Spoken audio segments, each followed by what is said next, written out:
Сәлем достар, біз бүгін қысқа дәмдеуіш дайындаймыз. Ол үшін бізге укроп, чеснок керек болады.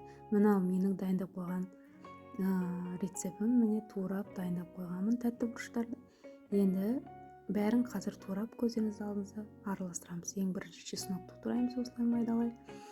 Әркімнің әр қалауы, әр кез келген дәмдеуіш салсаңыздар болады. Біреулер чеснок, кинза қоссаңыздар болады.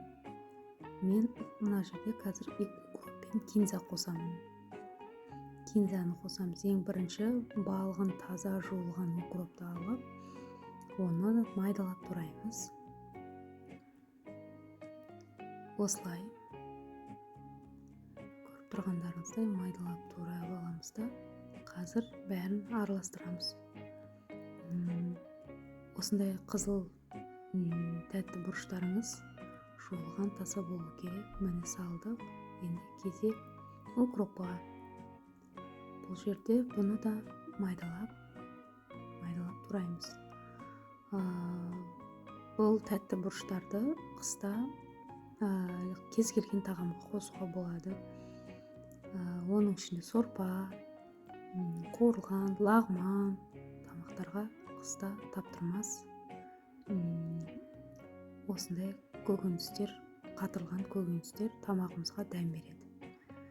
Ендігі кезек қазір кішкене тұз араластырып жібереміз.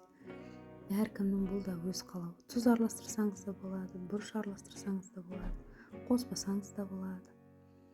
Ал мен өзім кішкене себелеп қосамын ба деп ойладым. Міне кішкене ғана алып, қасықтың үлкен қасықтың ұшымен ғана септім. Міне бәрін көріп тұрғандарыңыздай. Енді кезекті қолымыз таза болу үшін мынандай пакеттерді киіп аламыз. Пакеттерді киіп алып, қазір бәрін бірге араластырамыз. Дәл осылай сіздерде үйде жасасаңыздар болады. Бұны қайда саламыз деп ойланып отырған шығарсыздар. Бұл туралған аскөктерді мынандай дайын пакеттерге салсаңыздар болады. Жаңа көргендеріңіздей, ол кез келген базарда, магазиндерде сатылады. Ол аузын жапқанға ыңғайлы. Кейбіреулер бұны неге салып жатады? Пластмасс ыдыстарға салып жатады. Міне өздеріңіз көргенде, міне осы одноразовый мынандай пакеттерге саламыз. Бұл холодильникте көп орын алмайды және ішіне көп кетеді. Кәнекей қолымызбен алып, міне осылай саламыз. Және саламыз. Жақсылап мұқият қарап алыңыздар, міне осылай саламыз. Иісі деген бұрқырап әдемі шығып тұр. Міне бәрін дайын болды.